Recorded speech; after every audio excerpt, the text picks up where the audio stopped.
1.6 million homes in Florida are sitting completely vacant. A very interesting dynamic here because what we're seeing is 9.5 million overall households. We're seeing over 1,000 people a day move into Florida, and they're coming from expensive places like New York and California where rents are $2,500 to $3,500, $4,000 a month, and they're paying 10 or 12 or 13% in income tax. They move to a place like Florida with no income tax, and it's a lot more affordable with a better lifestyle. And we're seeing a lot of corporations doing this. They're coming here and they're taking advantage of those benefits. Plus, there's a great pool of talent in many of these markets to hire. So we're seeing a lot of attention go here, but something unique could be happening, and I'm not quite sure yet. So if you have, let's say, 17% of all households that are completely vacant, and you have markets like Tampa and Miami where rents are going up 30, 35%, which is about 10 years worth of rent appreciation inside of a single year, what could happen here? Let's say, for example, you are a private equity company, or you are you're controlling $50 billion in cash, hypothetically, or $100 billion in cash.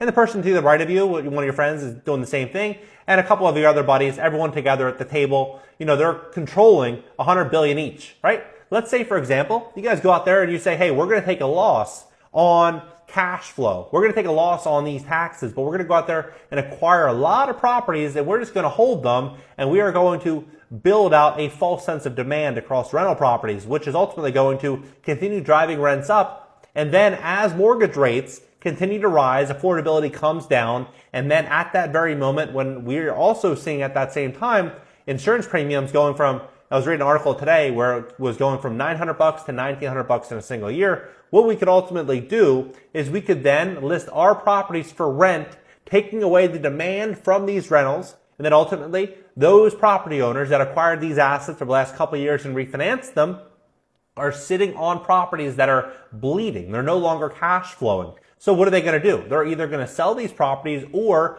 banks are going to be liquidating this because they're sitting on bad debt, right? And so the big move here, it wouldn't be for, let's say, the people at the table controlling $500 billion in cash to go out there and just compete with every other market player, going out there just buying whatever is on Zillow or whatever is on LoopNet. They're going to sit there and ask themselves strategically, what's the best way for us to get the biggest bang for our buck and spread out our money the most? And that's likely going to be the way. I wonder, are we seeing a big situation of market manipulation? Are we going to see a rug pull situation? Why else are 1.6 million homes sitting completely vacant out of 9.5 million? Drop your thoughts below. Let's talk about it. Hit that plus sign.